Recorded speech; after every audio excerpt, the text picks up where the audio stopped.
Nah, Om Ben ini banyak banget yang nanya aku nih. 2 hari ini kan market sangat volatile, terutama kemarin ya. Market sempat turun 2%, banyak saham ARB.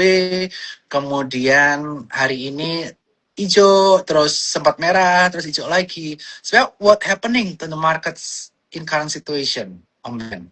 Iya, sebenarnya kalau kita ngomong, market ini kan sudah mengalami yang namanya jenuh naik ya. Kalau kita lihat ya, IHSG itu udah naik, udah kencang sekali ya.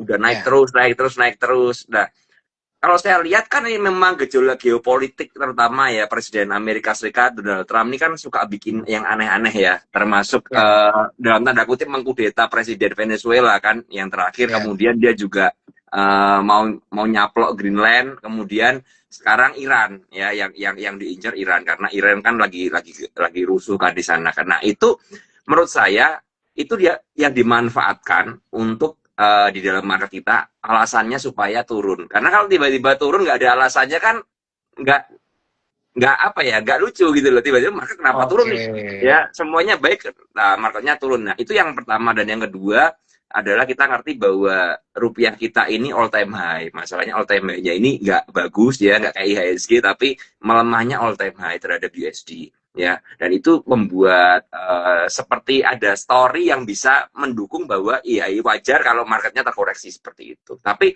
overall Oke. kenapa market turun ya karena memang harus sudah turun sebenarnya seperti itu. Yes, jadi alasan-alasan inilah yang menyebabkan banyak investor melakukan aktivitas taking profit ya, atau aktivitas sell off di market. Iya, benar benar banget Ya, itu. ya ini ada 3 hal tadi disebutkan Om Ben, yaitu kaitan mengenai Venezuela, kemudian Greenland, dan yang lagi heboh ini adalah kaitannya mengenai Iran, yang memang mengalami inflasi luar biasa, bahkan mata uangnya saat ini tidak bernilai lagi.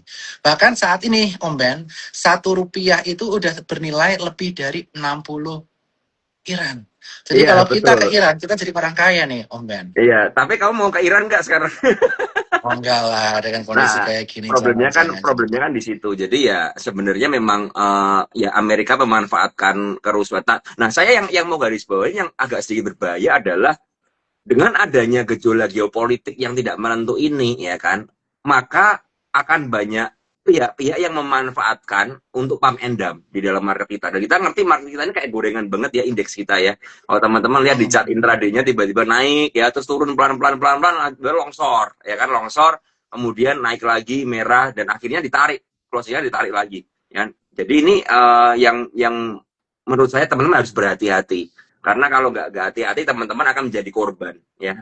Kalau teman-teman udah cut Nah, loss ya kan, udah cut loss, sahamnya dibawa terbang lagi ya kan. Kalian FOMO nyangkut, turunin lagi seperti itu. Itu yang berbahaya menurut saya.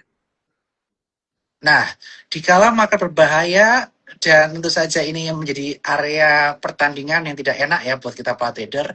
Kira-kira strategi apa sih yang Om Ben sarankan kepada para investor dan trader nih sebelum kita masuk ke sektor dan juga saham pilihan dari Om Ben? Kalau saya bilang ya, strategi terbaik sekarang adalah teman-teman itu menjaga kondisi portfolio kita. Artinya begini, kalau teman-teman silakan evaluasi masing-masing di portfolio kalian. Kalian yang punya average-average di harga atas, itu yang perlu berhati-hati. Terutama yang kalian yang FOMO-FOMO belinya, yang FOMO-FOMO misalnya kalian beli Bumi ya di harga 480 ya. Kalian beli Dewa ya di harga 800 misalnya seperti itu. Nah, itu yang menurut saya itu yang agak sedikit mengkhawatirkan. Kenapa begitu? Karena secara psikologis kalian nggak akan kuat. Ya, retail itu paling nggak kuat kalau dikocok ke bawah dan nyangkut di atas. Pilihannya cuma ada dua biasanya, ya pasrah, ya, atau yang kedua langsung cut loss, kan seperti itu. Nah, kalau langsung cut loss sih nggak ada masalah. Tapi yang pasrah ini yang bahaya. Karena apa? Kita nggak pernah ngerti ini pergerakannya, volatilitasnya ini seberapa lama akan berlangsung, itu yang pertama. Dan yang kedua, kalian harus mengukur resiko kalian. Misalnya, kalian udah menentukan, oh batasan saya untuk satu saham kerugiannya misalnya 5 juta. Nah, itu harus kalian kendalikan. Karena apa? Kalau nanti udah terlanjur dalam, maka yang terjadi adalah ya udahlah. Atau kalian malah agresif averaging down. Akhirnya kalian terfokus ke dalam sebuah saham yang lagi turun dan kehilangan momentum di saham-saham naik. Jadi itu yang pertama yang harus dilakukan adalah evaluasi porto. Yang kedua, menurut saya adalah orang yang memiliki cash di saat ini adalah orang yang paling beruntung. Ya, karena bisa nyerok harga di barang-barang di harga murah ya. Contoh misalnya seperti kemarin Bumi tiba-tiba ARB kan ke 496. Sorry, ke 396. 396 Ya. kemudian mantul sampai ke 440. Nah, orang yang punya cash, dia tuh punya dua keunggulan. Yang pertama, keunggulan adalah psikologisnya kuat. Karena nggak punya barang. Ya kan, nggak punya barang. Kalau orang tahu, wah, Bumi story-nya dan lain sebagainya, mau MSCI dan lain sebagainya. Dia nggak punya barang nih posisinya nih. Wah, Bumi kok ARB? Nah, mereka beli, spekulasi buy. Dan buy-nya biasanya juga nggak terlalu agresif, mungkin 30% dari Porto dan sebagainya. Mereka beli di situ karena dianggap dari penurunan harga dari 460 turun ke 396 itu kan udah dalam sekali 15%. Mereka beli.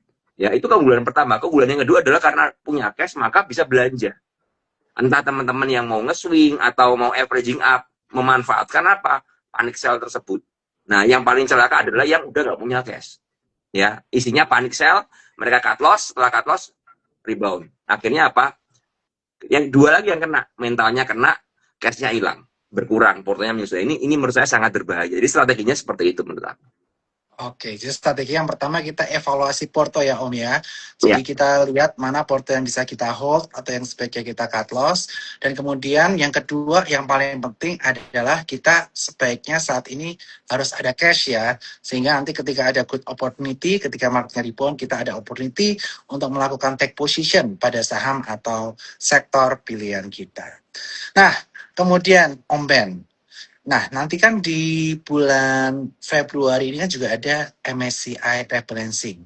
Dan hmm. tanggal 30 Januari nanti akan ada evaluasi dari MSCI kira-kira nanti yang untuk MSCI bulan Mei itu kira-kira gimana nih untuk reviewnya kaitannya mengenai free float.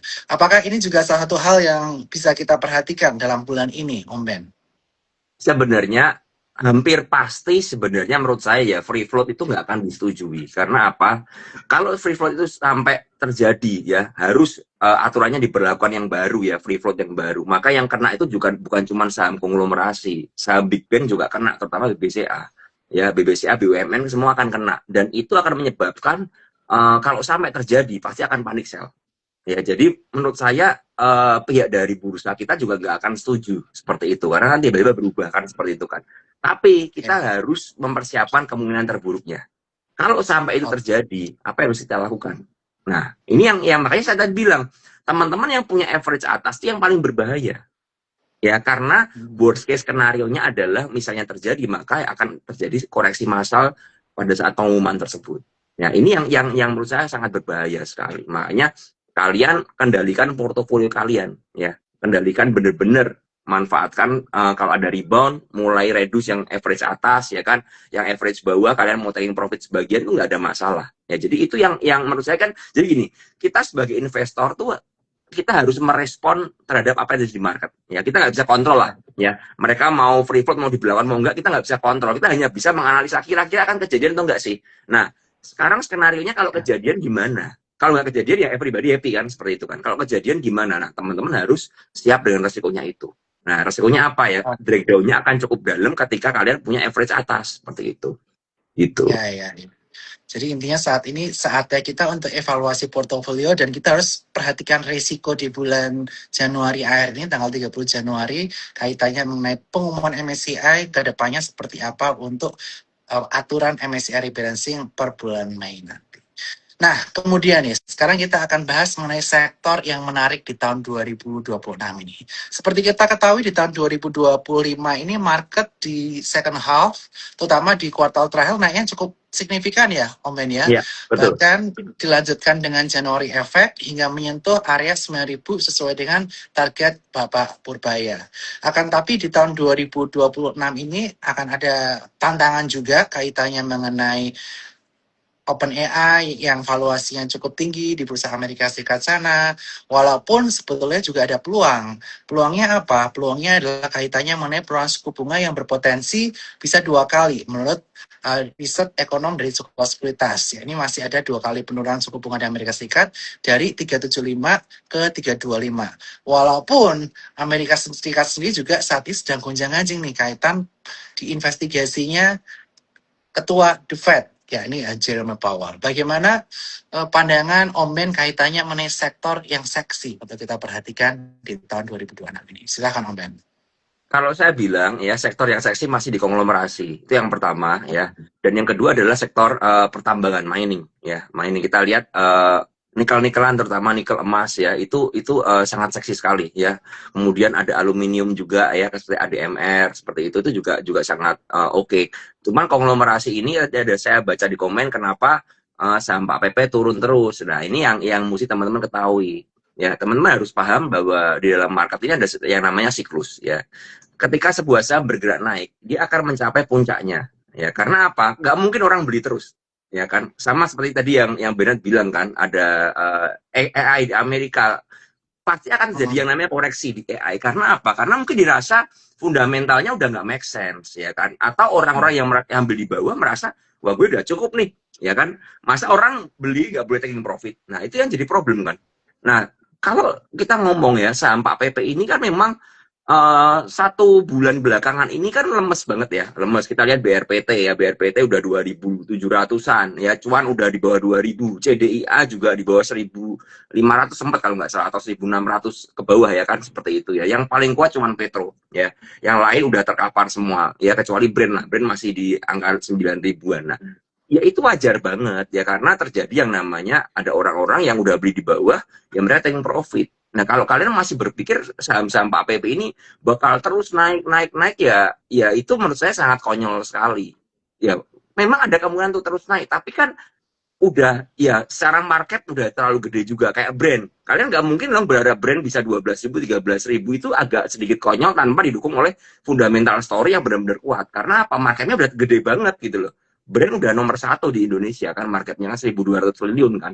Nah, itu harus diperhatikan. Nah, lalu sektor konglomerasinya ini apa? Ya, kalau kita lihat ya sekarang ya mungkin lebih ke arah tahunnya dari Salim, ya kan, tahunnya dari Salim seperti Bumi, ya seperti Dewa. Karena apa? Bumi ini hampir mau masuk MSCI, Dewa belum masuk, ya kan. Nah, sedangkan saham Pak PP kan udah dimasukin semua.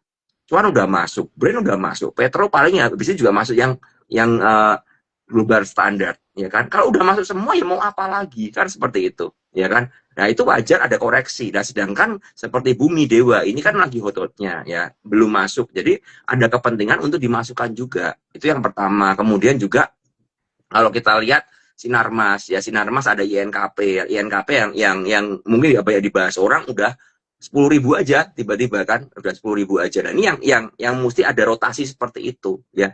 Lalu bagaimana dengan banking? Menurut saya banking ini yang paling berat, masih berat banget. Karena apa? Karena kita lihat di keadaan fundamental ekonomi kita nggak baik-baik saja. Bahkan saya sempat baca ada satu artikel tadi, saya lupa detailnya seperti apa, tapi intinya adalah bahwa Indonesia ini harus nerbitin surat utang lagi karena udah nggak punya duit untuk bayar. Ini begitu. Ini kan problem banget, ya kan, ditambah rupiah kita sangat melemah. Jadi yang paling kena gimana? Ya pasti banking dong, ya kan? Betul. Karena banking ini kan berlandaskan dengan ekonomi gitu loh. Beda dengan konglomerasi. Konglomerasi bisa naik karena apa? Likuiditasnya gede, kenceng, inflow-nya gede. Nah, kalau banking mau inflow, dasarnya apa? Fundamental masih lemah, dasarnya apa? Kan seperti itu. Mungkin ada yang masuk beberapa institusi karena berpikir ya udah murah, dividen yield-nya bisa tinggi dan lain sebagainya. Tapi kan tidak inflow yang sangat stabil, ya kan? Nah, jadi itu yang perlu diperhatikan. Lalu sektor-sektor lagi yang menarik adalah perkapalan, ya, perkapalan yang berhubungan dengan LNG. Ya, kita lihat ya saham-sahamnya udah terbang semua kan, Sochi, Bull, Lead, ya, dan banyak yang udah suspend. Ya, udah suspend kedua, masuk FCA, ya, seperti itu. Itu yang harus kita liatin satu persatu. Dan terakhir ini yang memang lagi kenceng adalah properti, tapi propertinya yang second liner, ya, terutama APLN, ya, APLN lagi kenceng. Kemudian seperti industrial land, ya, BS, seperti itulah. Itu yang menurut saya masih ada prospek potensi untuk bergerak ke depan. Tapi yang paling stabil menurut saya adalah adalah konglomerasi dan sektor yang perkapalan dan mining, itu yang paling stabil menurut saya. Karena dengan adanya perang, teman-teman harus ketahui bahwa saham komoditas itu akan naik. Karena apa? Harga komoditasnya pasti nggak karu-karuan. Semuanya pasti akan growing up banget, akan rise up semua. Kita lihat emas hari ini udah 4.600 lagi, udah gila banget kan. Kemarin ada yang bilang katanya mau koreksi, begitu Donald Trump berulah lagi langsung naik lagi. Ya, langsung rally lagi semuanya. Nah, itu yang kita harus pahami. Jadi ya sektor-sektornya itu lagi seperti itu. Oke, jadi yang perlu diperhatikan ya teman-teman adalah 3 sektor pilihan Om Ben, yaitu kaitannya mengenai konglomerasi, kemudian kaitan mengenai mining atau pertambangan, dan juga yang ketiga yang bisa diperhatikan adalah kaitannya mengenai properti, terutama properti yang second liner. Tapi sekali lagi perlu diperhatikan ya, konglomerasinya akan ada rotasi, bukan lagi proxy ke Pak PP lagi, tapi konglomana yang masih belum masuk ke MSCI. Si Bakri betul banget Om Ben, udah berhasil memasukkan BRMS ke Ya, MSCI. BRMS. Masa nggak mau teman-temannya masuk juga? Masih ada Bumi dan Dewa. Nah, Betul. kaitan reklamasi dulu nih akan kita bahas.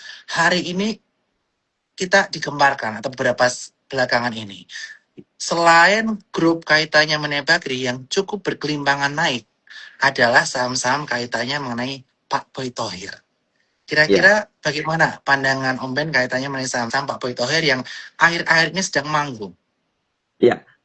Kalau ngomong Pak Boy Thohir kan yang memang berkaitan dengan emas kan MDKA ya. MDKA kan paling berkaitan dengan komoditas ya. Ada tembaga, ada emas di sana ya. Jadi kita lihat MDKA ini higher lagi ya, higher lagi hari ini sampai 3.120. Kemudian ada Adaro ya, Adaro 2.300 ya, 2.300 Adaro. Kemudian ADMR-nya udah 2.000 juga ya. Dan yang terakhir kan ini Saratoga ya, Saratoga yang paling bontot ya, biasanya yang paling terlambat naik, ini naik 16%. Kemudian ada lagi MBMA hampir arah ya 20%, hari ini 19%. Nah, menurut saya sahamnya Pak Boy Thohir ini juga menarik karena apa? Ada story-nya yang related dengan keadaan geopolitik di dunia ini, ya kan? Kita Yes. ngerti ya MBMA ya, kita ngomong ya baterai nikel-nikelan lah, kemudian MDK emas tadi seperti itu, ADMR ya, ada coking coal, ada aluminiumnya juga ya, jadi berkaitan dengan komoditas ya kan. Sedangkan Saratoga kan ya mereka dia kan punya beberapa di sahamnya itu kan yang tadi saya sebutkan, jadi mereka pasti akan ikutan naik. Sedangkan Adaro ini udah lama keluar dari MSCI dan udah dikeringin lagi barangnya. Kalau kalian lihat brosurnya KAI udah beli segitu gede dan udah sideways panjang. Jadi menurut saya ya ini time to rise up-nya mereka ya kan, karena ya tadi yang saya bilang ya, semuanya ada sebuah yang namanya siklus ya kan.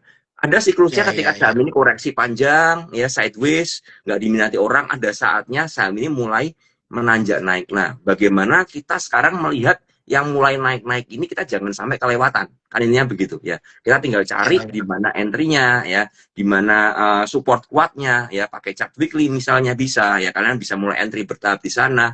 Dan memang kebanyakan sahamnya Pak Boy Thohir ini sejujurnya ya itu lebih enak dibuat swing daripada trading, karena saya pribadi juga agak kesulitan trading di saham Pak Boy Thohir ya, karena terlalu kadang-kadang udah spike ke atas seperti ADMR ya, spike ke atas biasanya dikoreksi dalam ya, dikoreksi dalam kemudian sideways lagi baru bikin pondasi baru spike lagi. Tapi makanya saya bilang lebih enak di swing sebenarnya untuk saham-sahamnya Pak Boy seperti itu. Betul sekali, saham Pak Boy emang enak untuk di swing. Dan seperti disampaikan Om Ben, saham Pak Boy Thohir ini memang banyak dipengaruhi sektor komoditas yang lagi rising. Ketika banyak kondisi geopolitik tidak stabil, emas naik, biasanya akan diikuti dengan kenaikan harga-harga komoditas. Dan saya juga baru dengar ada rumor nih, kaitan mengenai ada potensi dual listing juga di perusahaan-perusahaan Pak Boy Thohir, yaitu perusahaan MBMA dan juga emas.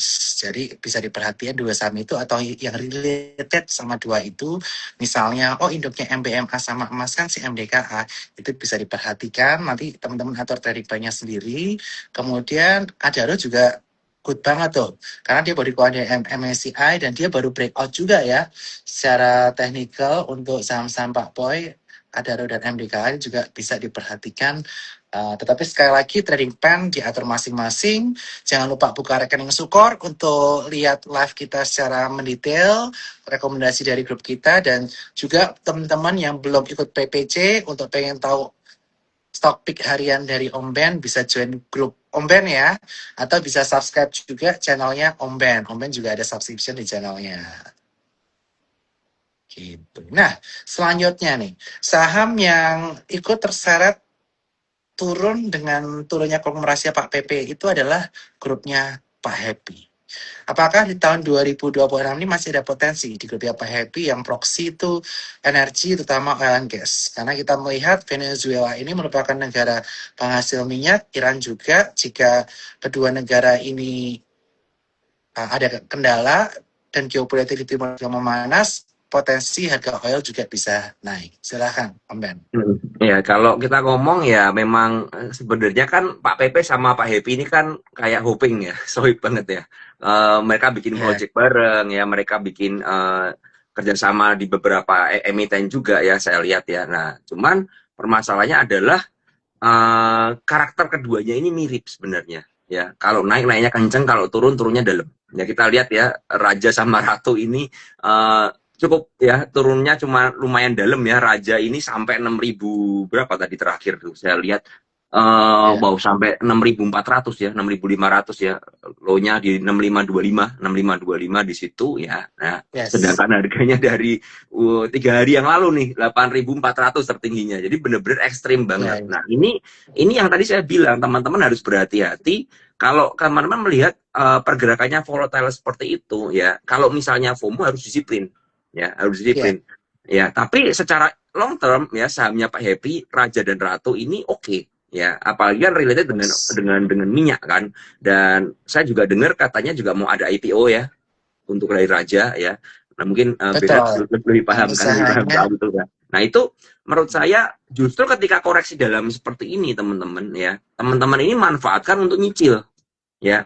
Bukannya nanti ketika udah naik malah FOMO di atas. Enggak, kita nyicilnya bertahap. Saya pribadi saya masih punya Raja di average 5.000 ya. Nah, itu bener-bener kalau dilihat hmm, ya mabuk juga ya. Wah, kemarin udah cuan lumayan banyak nih, udah seneng nih. Dari 5.000 ke 8.000-an kan udah 60% ya, tiba-tiba sekarang drop lagi ya. Itu salah satu apa ya minusnya dari swing trading. Tapi saya pribadi melihat bahwa uh, memang ini oke ke depannya ya, story-nya masih banyak ya. yes, setuju. Apalagi emitennya juga oke ya. Ya saya juga dapat barang di harga 5.000 ya udah saya mencoba untuk keep aja. Nah, justru ketika turun seperti Betul. ini saya lagi berpikir nih, apakah saya mau melakukan averaging up ya, mau nyicilin lagi atau gimana. Nah, ini yang menjadi serunya ketika kita punya barang di bawah, bukan ketika kita FOMO. Kalau kita ketika FOMO ya udah barang atas ya kita harus segera buang. Kalau ketika misalnya koreksi kita manfaatin untuk trading misalnya ya teman-teman mau trading di saham Raja, kemarin saham Raja sempat break dari 7.000 ya kan, kemudian retest ke 7.000, kemudian baru lari kali 84. Nah, itu manfaatin untuk trading aja, kayak ya udah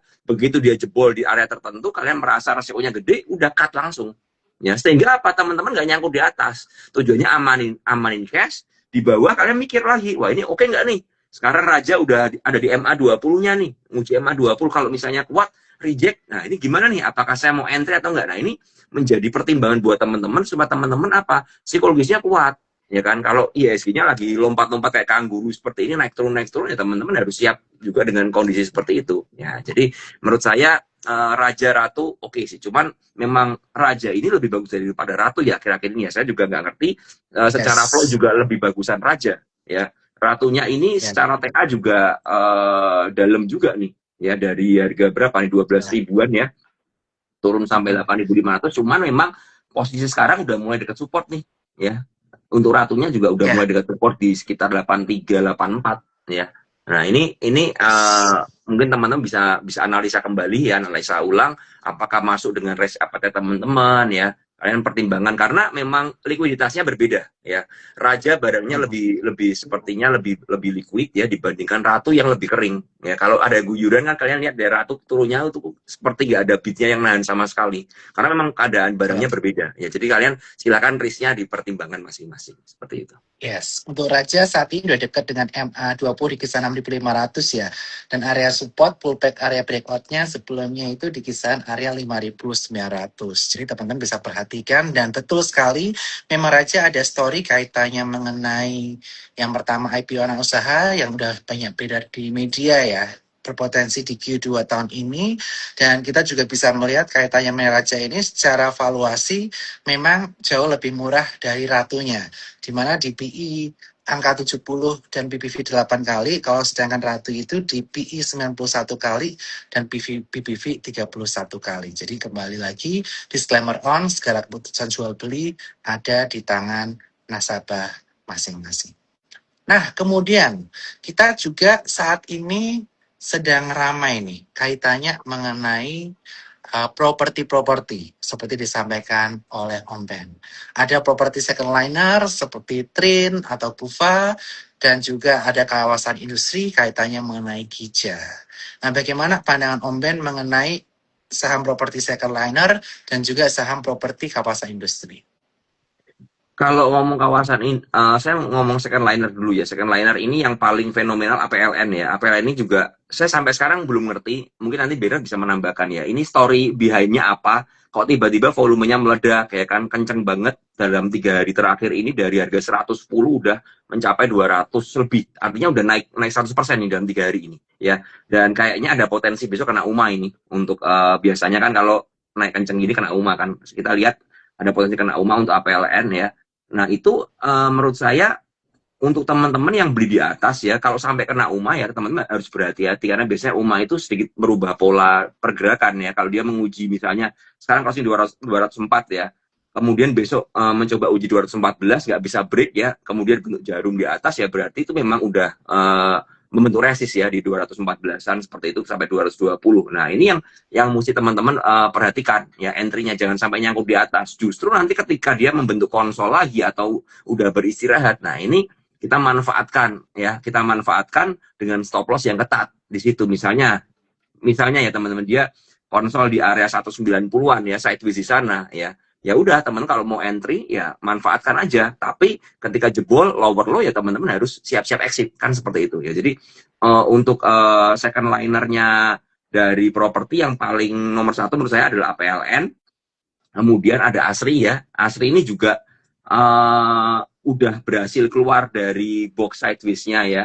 Cuman kalau memang dia bisa closing dalam minggu ini di atas 190 itu lebih baik lagi ya, seperti karena itu kan ada resist weekly di situ 190-an ya. Nah, itu akan membentuk pola higher high ya, teman bisa perhatikan. Nah, Asri ini juga oke. Sebenarnya kalau kalian cek dari brokernya ada broker AT yang ngumpulin udah lama sekali ya. Dan awet banget ya, tiap turun beli ya, kita nggak ngerti apa yang terjadi, apa yang akan terjadi, tapi secara akumulasi udah cukup oke, dan dengan momentumnya yang udah pas seperti ini ya saatnya untuk naik ya, saatnya untuk breakout. Nah, ini kita harus memanfaatkan saham-saham yang seperti ini. Saya bilang ya teman-teman, saya kemarin sempat bikin konten nih, hindarin saham-saham yang lagi turun. Karena apa? Akan ada banyak sekali saham-saham yang menarik naik seperti ini ya. Seperti Asri, APLN. Nah, itu kalian harus justru malah alihkan cash kalian ke sana supaya kalian bisa make money gitu loh. Kalau kalian fokus ke saham misalnya BRPT terus ya, BRPT turun dari 3.800, 36, jebol lagi 33, 32, sekarang di 2.700 ya.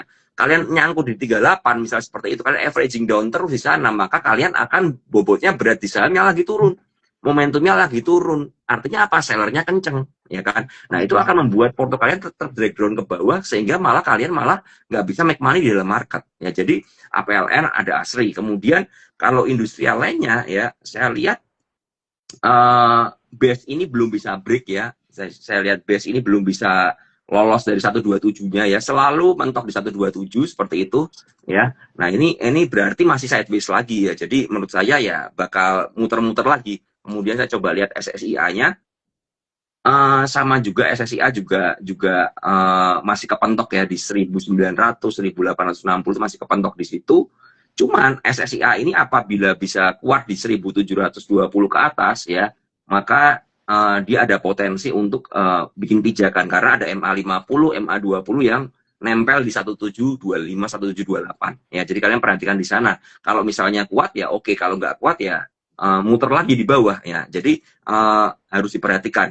Kemudian kalau saya lihat kayak properti yang lain ya, yang kemarin yang lagi heboh juga Pakuwon ya. Pakuwon tiba-tiba gap up ya. Ini tiba-tiba gap up ya karena nggak tahu siapa, seperti itu, ada apa ya tiba-tiba gap up ya. Nah, ini juga udah balik lagi ya. Nah, tapi kalau seandainya Pakuwon ini bertahan di 360 sampai 358 ya, dan kuat ya 356 lah tutup gapnya di situ ya, maka Pakuwon ini ada potensi ya.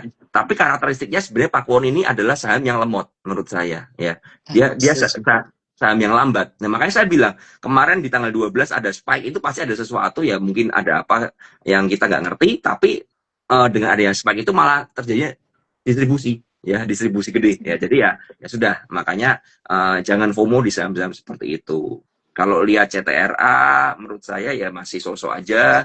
BSDE-nya juga, nah BSDE ini masih lebih bagus dari CTRA menurut saya ya, selama dia bertahan di atas 950 ini oke. Kemudian SMRA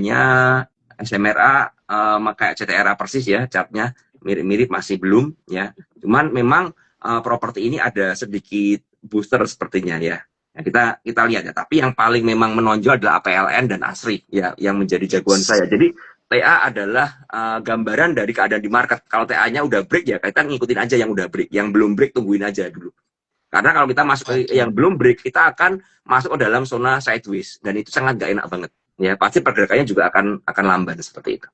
Ya, setuju banget Om Ben. Dan tentu saja kaitan mengenai saham-saham properti tadi ditunjang dengan sentimen potensi penurunan suku bunga yang ada di Amerika Serikat 2 kali, Indonesia juga potensi minimal 2 kali. Sekian dengan suku bunga yang turun, tentu saja KPR akan menjadi turun sehingga akan menjadi lebih menarik buat para pembeli, buat para buyer, sehingga diekspektasikan mungkin salesnya bisa naik untuk saham-saham properti tersebut. Dan juga di sini saya juga ingin memberikan informasi nih Om Ben. Kita baru saja rilis report dari Suko Sekuritas mengenai emiten Kija, di mana kita masih melihat Oh bahwa ya, Kija Kija ini ya. sangat undervalue sehingga kita targetkan di kisaran harga 500 untuk Kija dari Suko Sekuritas. Ini merupakan salah satu topik di sektor properti Suko Sekuritas yaitu saham Kija. Kalau dari Sita Iya. Nikel gimana Om Ben untuk Iya, Kija? iya. Sorry, aku tadi sempat ke skip Kija. Kija teknikalnya juga bagus ya. Industri yang lain yang paling bagus Kija ya, dibandingkan yang lain karena udah break ya. Selama Kija ini kan sekarang di 308. Cuman kalau kita ngomong supportnya, coba saya, Kija ini udah lama tertidur ya, soalnya ini saham ini udah lama tidur ya, dan tiba-tiba dia akhirnya spike. Menurut saya support yang harus dijaga dari Kija ya, itu adalah 262. Cuman ya kalau melihat dari polanya Kija seperti ini ya, kemungkinan kalau dia bertahan di 290, 260 itu kalau kesentuh pun akan cuma jarum ya. Karena Ya, menurut saya flow-nya terlalu gede ya. Dengan flow yang terlalu gede, maka ada potensi dia akan sideways-nya di atas ya. Cuman menurut saya teman-teman, kalau teman-teman strateginya gimana? Kalau kalian merasa seperti saya, oh 262, 260 adalah area support. Tapi kok ini nggak turun-turun nih? Gimana? Saya akan masuk porsi sebagian di atas. Tapi nyicil, misalnya gini, let's say saya mau masuk 10 juta, ya kan? Saya akan masukin 3 sampai 4 juta maksimal. 6 jutanya buat apa? Ini adalah cadangan saya ketika nanti ke drag down ke bawah. Sehingga saya punya kemampuan untuk belanja di bawah. Ya, maksimal 30 sampai 40% itu maksimalnya. Kalau kalian nggak berani ya kurangin lagi, mungkin 20 sampai 30% aja. Itu adalah strateginya, teman-teman. Justru nanti ketika ya. tiba-tiba marketnya ada turun dadakan, nah, kalian lihat, wah ini kok kesempatan ini, ya. Kalau lihat chartnya dari Kija, MA20 masih di 240 harganya. Ya, MA50 masih di 207. Artinya saham ini kan kenaikannya cukup kencang. Ya, sambil Ya. menunggu MA-nya naik ya, dia akan sideways, dia akan membentuk pola sideways, entah polanya mungkin bullish pennant atau apapun juga yang terjadi, mungkin bullish flag apapun juga. Nah, itu kita manfaatin untuk nyicil di sana. Ya, jadi supportnya yang penting adalah 260-an ya. Tapi kalau dia nggak turun dari 290, berarti 290 bisa menjadi pijakan di area atas, support minor seperti itu. Oke Om Ben, terima kasih informasinya. Dan saat ini kita moving ke next sektor, yaitu kaitannya mengenai komoditas.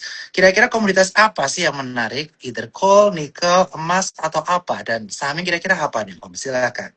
Kalau saya yang paling nggak menarik dulu lah, yang paling nggak menarik buat saya adalah batu bara. Ya, batu bara ini paling nggak kemana-mana ya sahamnya ya, paling nggak kemana-mana ya kecuali India, kecuali Indi perkecualian lah. Kalau Indi perkecualian, Indi mungkin karena sepertinya ada berita bahwa dia nemu tambang emas ya kalau nggak salah ya beberapa waktu lalu ya, Yes, ya dia kan? mulai produksi nanti di Q3 untuk ini.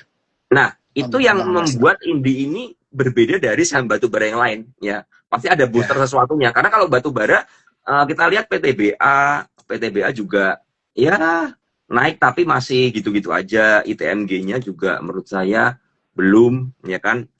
UNTR-nya ya UNTR paling paling mendingan lah, UNTR paling uptrend menurut saya ya, tapi ya lemot ya kan.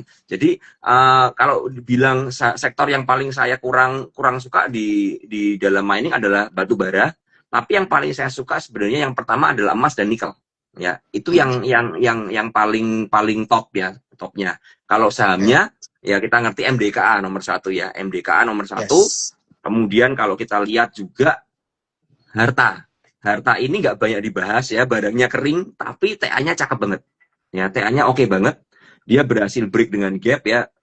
breakout gap di harga 2.400-an seperti itu. Kalau dia bertahan di 2.400, 2.350 lah maksimal di situ dan kuat, maka harta ini bisa membentuk pijakan di area atas itu. Karena dia breakout, ya kan, seperti higher high. Sedangkan saham-saham yang lain antamnya belum bisa ngebreak dari harga 3.930, harga all time high terakhir ya, sebelum sempat 3.980 tapi koreksi lagi ya. Jadi belum higher high juga. Jadi gini teman-teman, saya selalu melihat kalau saham-saham yang belum higher high ya, saya akan pantau saham tersebut untuk mencari masuk di mana ketika dia koreksi.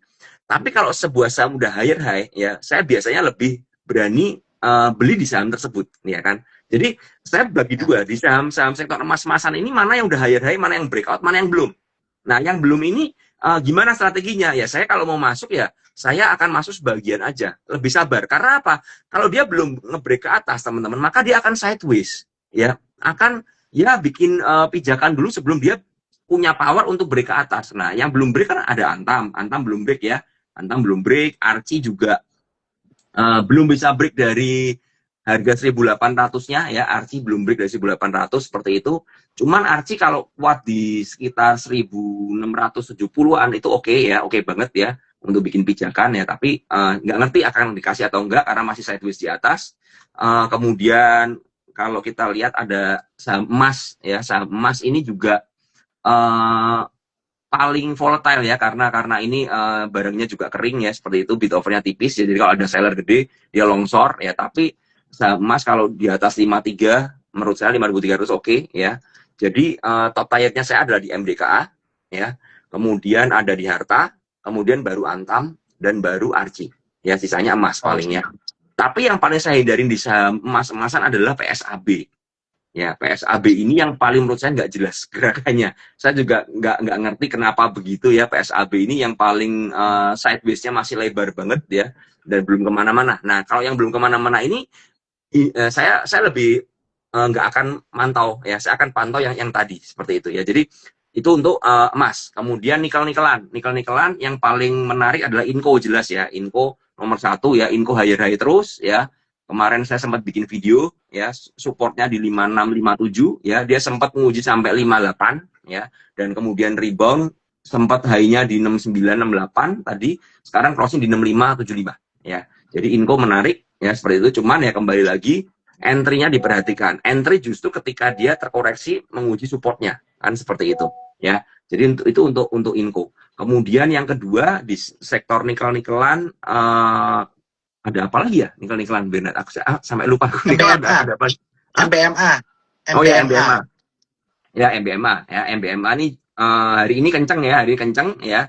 Hati-hati jangan FOMO menurut saya, karena dia akan deket di area resist ya, di 800-an ini. Kalau saya coba lihat dari chart weekly-nya, yes, di 810. 820 ada resist di situ ya. Jadi kalian hati-hati kalau kepentok resist di situ. Saya lebih prefer mencari ketika dia menguji area-area supportnya, karena MBMA ini biasanya juga siksak ya. MBMA juga siksak 750 sampai 720 sampai 705 lah, itu mentok-mentok lah ya, karena dia break dari situ ya. Cuman kalau misalnya dalam minggu ini dia berhasil, hampir dipastikan dia berhasil closing di atas 720 710 ya, maka minggu depan kalau ada koreksi 750 sampai 720 itu oke ya. Jadi saya biasanya akan pakai chart weekly dulu ya, untuk melihat untuk swing ya, di mana area-area support resist kuatnya. Nah, di situ saya breakdown dari chart daily-nya ya. Baru entry-nya pakai daily.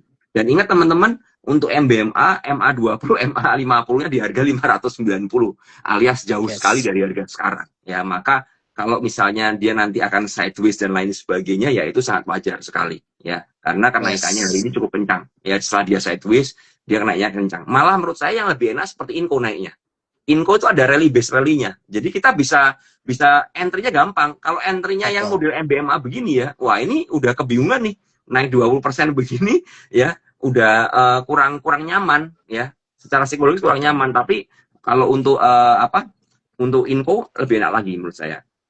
Kemudian yang sektor nikel-nikelan yang kecil ada NICL ya, NICL Pamineral. Cuman ini hati-hati likuiditasnya nggak terlalu bagus ya, seperti itu ya, nggak terlalu bagus. Dan dia lagi nguji area resist di 1850 sampai 1870 yang belum kuat di sana ya.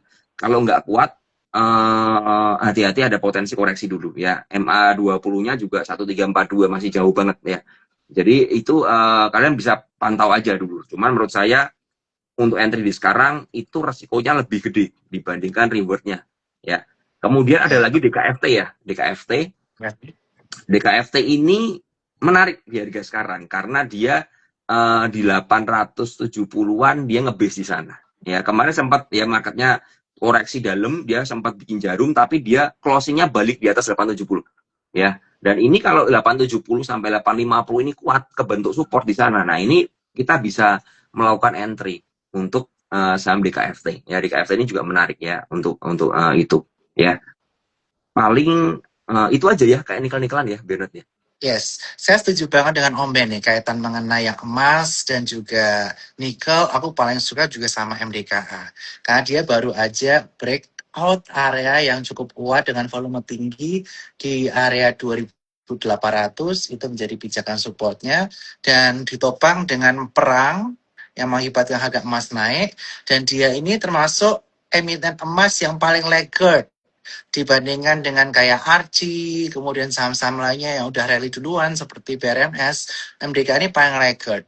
Plus ditambah sentimen kaitannya mengenai rumor bahwa ada anak usaha yang akan listing di Hong Kong, yaitu MBMA dan juga emas. Sehingga tentu saja MDKA ini bisa menjadi perhatikan karena dia emang paling liquid, bid offer-nya paling ada dibandingkan dengan emas.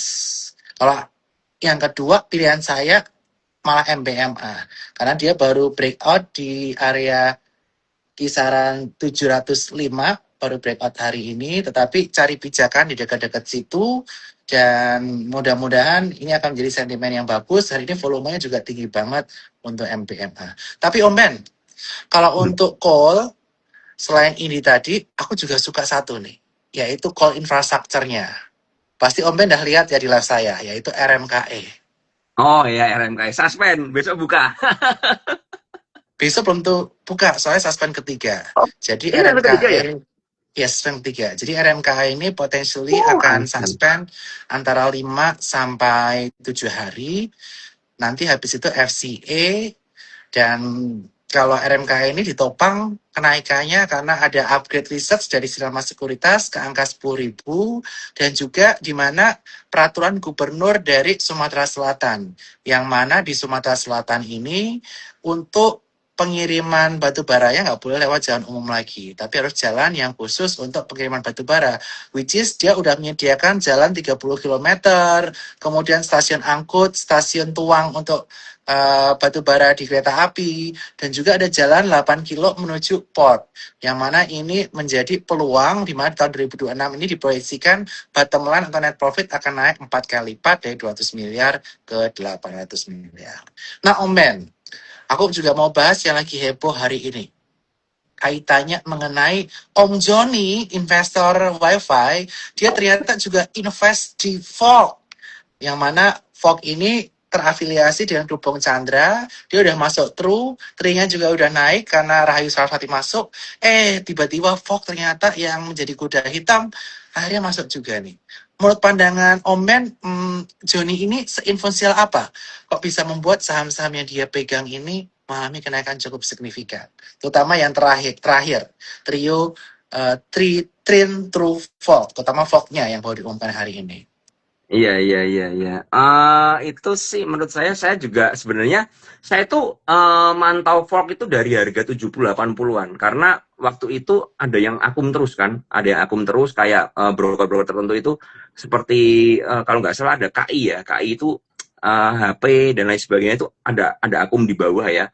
Cuman menurut saya waktu itu pergerakannya itu nggak nyaman karena nggak liquid dan suka-suka banget gitu loh. Ya jadi akhirnya saya hilang barang ya, saya nggak kuat ngeholdnya ya dan terjadi seperti sekarang dan muncul Om Joni masuk ya di dalam Volk ya. Cuman menurut saya yang jadi pertanyaan begini, Om Joni masuk di harga berapa nih? Nah ini yang Oke. ada pemberitaannya nggak Binat ya? Dia masuk di harga berapa? Belum ada. Nggak ada. Belum ada. Nah kalau masuk di market menurut saya kok nggak mungkin ya. Mm-mm. Karena 5% kan, dia di atas 5% kan, kalau nggak salah masuknya kan. Dan kalau nggak Betul. salah pakai broker CC ya, kalau nggak salah ya. Iya, betul.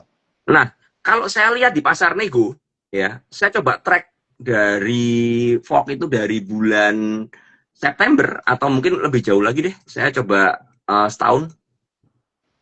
Yes, pasar nego, broker CC itu punya barang 30 miliar di harga 89. Nah, Iya, ini iya. kalau ini Om Joni di harga 89 ya udah multi bagger kan sekarang 920 kan berarti kan Om Joni adalah investor strategik di dalam Volt kan. Artinya kalau nggak mungkin dapat di harga bawah ya. Kan seperti itu kan. Iya. Nah, ini yang mesti teman-teman perhatikan. Nah, buat kita investor retail bagaimana apakah kita harus FOMO ngejar ya. Nah, kalau mau ngejar kalian harus lihat chartnya lagi. Kenaikan Volt ini udah fenomenal banget ya teman-teman. Dari ya saya mention di harga 70 60 sekarang udah di 920 tadi tertingginya 1070 ya kan seperti itu kan. Nah, sekarang menurut saya kalau teman-teman mau masuk yang terbaik adalah mencari baseline dari saham ini. Jadi dia konsolnya di mana, sideways-nya di mana ya. Jadi jangan langsung asal hajar aja. Tadi kan low-nya dia sempat membentuk di 840. Nah, kita lihat ke depannya 840 itu bisa jadi base dari saham Volt atau enggak ya. Kalau Ya. dia memang bisa ngebase nggak lower low dari 840 artinya ada support yang kejaga support minor di sana, maka kita sebagai investor retail bisa mencoba entry di area-area tersebut sebagai batasannya ya kan. Nah, ini teman-teman yang harus pertimbangkan baik-baik. Karena apa?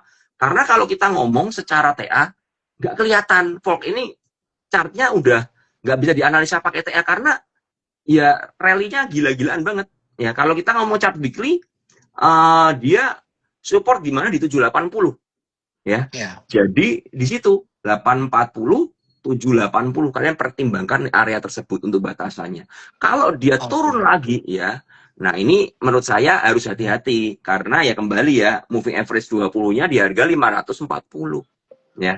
Artinya kalau seandainya dia koreksi sampai 600, 700 ke bawah ya itu hal yang wajar karena kenaikannya cukup kencang. Ya, itu yang mesti teman pertimbangkan ya. Jadi kalau kalian mendapatkan berita, menurut saya jangan langsung ditelan mentah-mentah. Ya, Ya. masukkan itu sebagai input buat kalian. Oh, ada nih investor yang beli saham Volk seperti itu. Berarti kan secara nggak langsung saham Volk ini mau ada sesuatu dong. Kalau enggak nggak mungkin ada Ya. Om Joni yang masuk di sana. Ya kan, Om Joni kan punya reputasi yang cukup oke juga selama ini kan. Nah, kalian mempertimbangkannya di situ. Tapi entry-nya diperhatikan. Ini udah rally loh. Ya kan, jangan Ya. kalian kemakan oh Om Joni masuk pasti multi bagger nih, pasti Volk bakal ke 2000 ke 3000 dan lain sebagainya. Itu kan yang beredar selama ini dan itu adalah kesalahan-kesalahan yang membuat teman-teman akhirnya nyangkut di banyak saham yang udah lama ada ya. Yang paling rame dulu kan ada Pani ya kan, Pani ya. Pani dari harga 19.000 sekarang udah di 11 ribuan. Nah, yang nyangkut di 19.000 gimana kabarnya kan itu yang mesti dipertimbangkan ya teman-teman ya. Jadi ketika Ya. kalian mendapatkan sebuah info, kalian harus analisa. Ini masuk nggak dengan risk kalian? Kalau nggak masuk Mm-mm. gimana? Ya nggak usah beli, sesimpel itu aja. Mau yang ngomong si A, si B, si C mau ngomong ini bagus, kalau kalian nggak setuju dengan mereka, resikonya ya udah nggak usah masuk. Sesimpel itu. Ada banyak Yes. sekali saham yang listing di bursa kita yang nggak kalah menarik gitu loh teman-teman. Karena market lagi all time high gitu loh. Ya kan tadi kita ngomong ya ada saham emas, saham nikel, saham apa itu masing-masing gitu loh. Dan kalian sebagai investor nggak harus punya semua. Itu yang Mm-mm. harus ditanamkan. Kalian nggak harus punya semua saham. Kalian nggak harus punya semua sektor. Karena apa? Kalau kalian punya semua sektor, nggak bisa mantaunya, saya yakin. Karena marketnya, kalau misalnya Ya. marketnya Ya. turun barengan kayak kemarin, kelabakan kalian pasti. Tapi kalau kalian expert di dalam beberapa sektor yang udah kalian pelajari, ketika turun kalian ngerti, oh saya harus ngapain nih. Ya, nah itu yang menurut saya kalian harus pertimbangkan ya ketika mendengar banyak info-info seperti itu. Kembali analisa lagi, ya sesuai nggak Ya. dengan resiko kalian, gitu. Oke, dan selanjutnya nih kita akan bahas emiten terakhir kaitan mengenai Om Joni juga. Yang sudah terkoreksi cukup dalam, sempat di angka 4.300, 4.400, sekarang tinggal 3.000 nih. Yaitu adalah emiten WiFi. Wah, wifi. Nah, Dan juga wifi. Inet. Gimana nih? Menurut saya gini, saya mulai dari Inet dulu ya. Inet karena Inet saya harus ngikutin tembus rate-nya ya guys ya, jangan lupa. ya Inet harus nembus right ya, Inet harus nembus right. Jadwalnya sampai apa nih benar? Tanggal 22 kalau nggak salah ya. Tanggal 22 betul untuk Inet. Ya. Jadi teman-teman kalau nggak nebus right ini teman akan rugi besar ya. Dan yang mesti diperhatikan adalah kemarin kan Inet habis jadi gini, Inet ini spesial karena Inet ini kalian punya 3 saham lama, kalian akan dapat 4 saham baru. Artinya saham barunya lebih banyak daripada saham lamanya. Ya. Untuk orang-orang yang punya barang di bawah, ya misal di average 400, average 300 ya kan. Biasanya ketika kemarin memang sempat arah 2 kali ya, di harga 700-an, bisa jadi banyak yang udah buang barang yang di bawah. Karena apa? Kalian nanti ketika nebus, barang kalian akan balik lebih banyak lagi. Di harga berapa? 250. Ya, di harga 250. Jadi misalnya saya punya di harga 300 nih. Ya, kemarin saya buang di harga 600 misalnya seperti itu ya. Saya cuma 100% kan. Nah, tapi saya kan punya kupon R-nya. Kupon R-nya ini saya tebus, saya akan dapat di harga 250.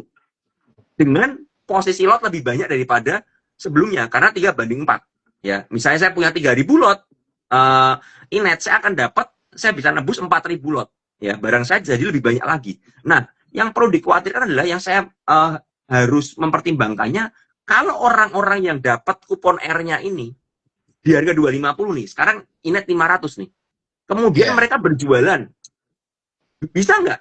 Kan bisa banget kan. Jadi setelah exercise ya, T+2 ya Bernard ya, kalau nebus ya, kalau nggak salah ya. T+2, yes. Nah, sekarang kalau nebus sekarang udah bisa masuk di Porto belum ya Bernard untuk R-nya? Inetnya belum, baru 2 hari lagi. Nah, baru 2 hari lagi kan? Nah, ini yang mesti diperhatikan. Kalau orang-orang yang nebus, yang nuker hari ini 2 hari lagi dapat di harga 250, apakah mereka akan berjualan atau enggak? Nah, itu yang penting banget dipertimbangkan teman-teman ya. Jadi, untuk orang-orang yang nggak punya kuponnya dan orang-orang yang belum masuk Inet, saran saya adalah kita menunggu dulu. Karena apa? Average sekarang 500 harganya. Kalau orang-orang yang dapat di 250 ini tiba-tiba jualan semua, koreksi nggak Inetnya? Pasti bisa koreksi dong. Ya kan? Yeah. Karena mereka udah cuan beggar loh kalau harganya 500. Nah, ini yang mesti kalian jadi pertimbangan.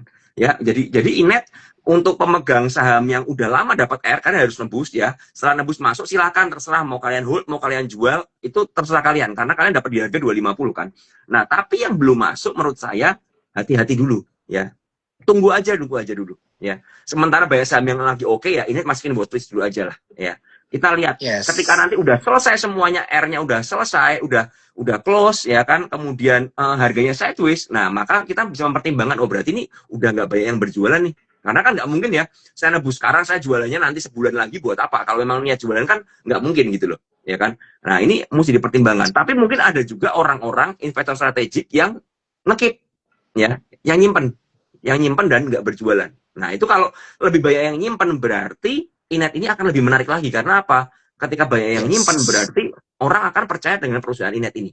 Ya, jadi filter soal Inet seperti itu. Nah, untuk WiFi-nya bagaimana? Nah, untuk WiFi ini secara teknikal ya, saya lihat teknikalnya dulu. Secara teknikal, WiFi ini jebol dari 3.150 ya, yang menjadi area range support terdekatnya kemarin. Ya, MA20, MA50 di atas, artinya apa? Saham ini memasuki fase turun. Ya, nah sekarang supportnya di mana? The next support ini ada di area 2.890-an menurut saya. Ya, sampai di area 2.790 ya. Jadi range-nya di sana. Nah, kalau saya melihat chart yang seperti ini, apalagi kalau saya lihat dari weekly-nya ini, MA50-nya masih di 2.600, maka saya akan wait and see dulu. Saya nggak akan masuk dulu. Karena apa? Karena dia jebol support. Apalagi kalau besok ada IHSG udah oke, ya. Dan menurut saya Bernard, IHSG besok akan oke. Menurut saya ya. Menurut saya kalau saya lihat dari polanya ya, besok hijau IHSG-nya. Ya, hijau. Tapi nggak tahu closing-nya bakal dibanting lagi atau enggak. Cuman menurut saya ada potensi uji 9.000 lagi nih. Ya. Kalau misalnya kuat ya oke, kalau nggak kuat ya akan sideways lagi, koreksi lagi. Nah, ketika ketika WiFi ini mantul dan dia menguji 3.200 sampai 350 dan nggak kuat, hati-hati ya teman-teman ya. Itu adalah retest dari support yang jadi resist. Artinya dia uji resist, ya dia nggak kuat, maka yang terjadi apa? Dia akan membentuk pola turun. Sama halnya yang terjadi di BRPT. ketika dia break dari 3.200 3.100 dia sempat nguji 3.100 tuh, sempat nguji Iya. kemudian baru turun ke 2.800. Nah ini hati-hati karena pengujian ini biasanya ngejebak orang, wah ini mantul nih malah beli, ya kan? Padahal bisa aja itu pengujian ke resist dulu ya. Jadi untuk Inet saya untuk WiFi saya juga akan wait and see dulu ya. Buat teman-teman kalau punya di Yes. average bawah yang nebus 2.000 ya udahlah, nggak usah banyak khawatir ya karena menurut saya masih jauh ya.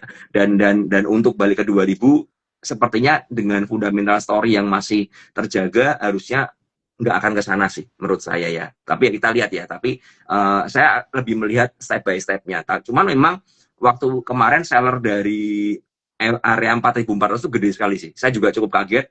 Sellernya gede sekali di sell off seperti itu sampai di 3.100 ya kan begitu kan. Nah ini yang mesti teman-teman pertimbangkan karena berarti ketika dia koreksi dalam seperti itu akan banyak retail yang nyangkut di sana.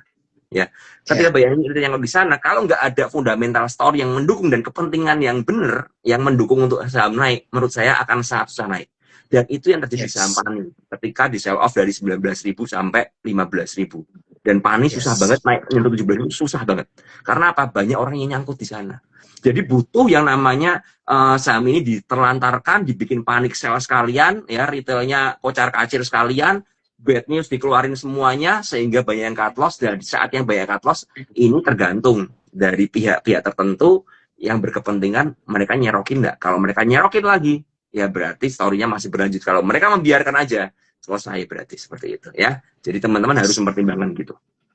Yes, kalau di antara WiFi dan Inet juga aku lebih prefer Inet ya. Karena kenapa? Karena tentu saja aktivitas corporate right issue ini dipergunakan untuk tujuan positif ya, yaitu untuk mengakuisisi perusahaan fiber optik yang mana itu saja akan menunjang performance keuangan dari Inet ke depannya, yang mana asetnya cukup besar sehingga tentu saja ini akan berpeluang cukup menarik secara fundamental Inet ke depannya. Apalagi kita akan ada internet murah dan penopangnya salah satunya adalah fiber optik. Dan area support untuk Inet saat ini ada di area 470, tetapi hati-hati wait and see karena subscription untuk RI itu masih sampai tanggal 22 Januari. Terus T+2 untuk tebusnya takutnya masih ada orang yang jual. Tapi perhatiin aja area support 470 dan story-nya masih cukup menarik.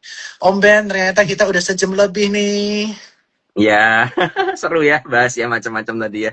Seru banget Om Ben, thank you banget ya. Ya, Dan sama-sama. mudah-mudahan nanti kita segera catch up dan besok kita ada event Om Ben, jangan lupa datang.